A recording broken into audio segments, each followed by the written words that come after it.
ఐఐటీలో triple ఐటీలో BTech చేయాలనేది మీ డ్రీమా? అయితే ఇది ఇండియాలో ఒకే ఒక యూనివర్సిటీ వల్ల సాధ్యం. అదే జేకే లక్ష్మీపతి యూనివర్సిటీ. ఇప్పుడే సంప్రదించండి.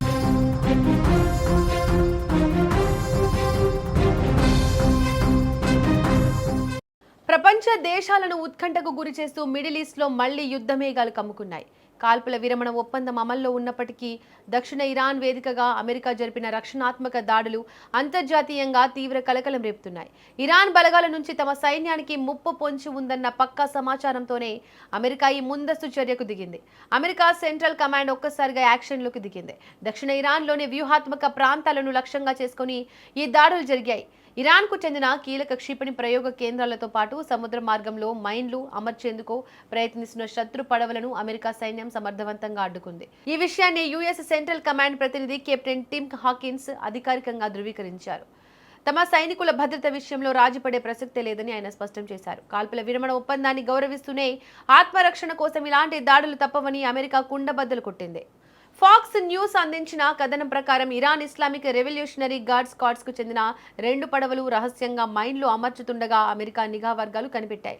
క్షణాల వ్యవధిలోనే అమెరికా బలగాలు ఆ 2 పడవలను సముద్రంలోనే ధ్వంసం చేశాయి. అదే సమయంలో బందర్ అబ్బాస్ పరిసర ప్రాంతాల్లో అమెరికా యుద్ధ విమానాలను కూల్చేందుకు సిద్ధంగా ఉన్న ఒక ప్రధాన క్షిపణి కేంద్రాన్ని కూడా అమెరికా దళాలు పూర్తిగా నాశనం చేశాయి.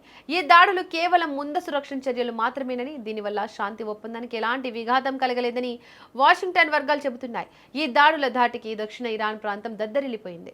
హార్ముజ్ జలసంధికి అత్యంత సమీపంలో ఉన్న బందర్ అబ్బాస్, సిరిక్, జాస్క్ నగరాల్లో భారీ పేలుళ్లు సంభవించినట్లు ఇరాన్ అధికారిక మీడియా సంస్థలు తస్నీమ్, ఫార్స్ వెల్లడించాయి. పెద్ద ఎత్తున శబ్దాలు రావడంతో స్థానిక ప్రజలు తీవ్ర భయాందోళనకు గురయ్యారు. ప్రస్తుతం బందర్ అబ్బాస్ లో పరిస్థితి అదుపులోనే ఉందని, ప్రజలు ఆందోళన చెందాల్సిన అవసరం లేదని మెహర్ న్యూస్ ఏజెన్సీ ప్రకటించింది.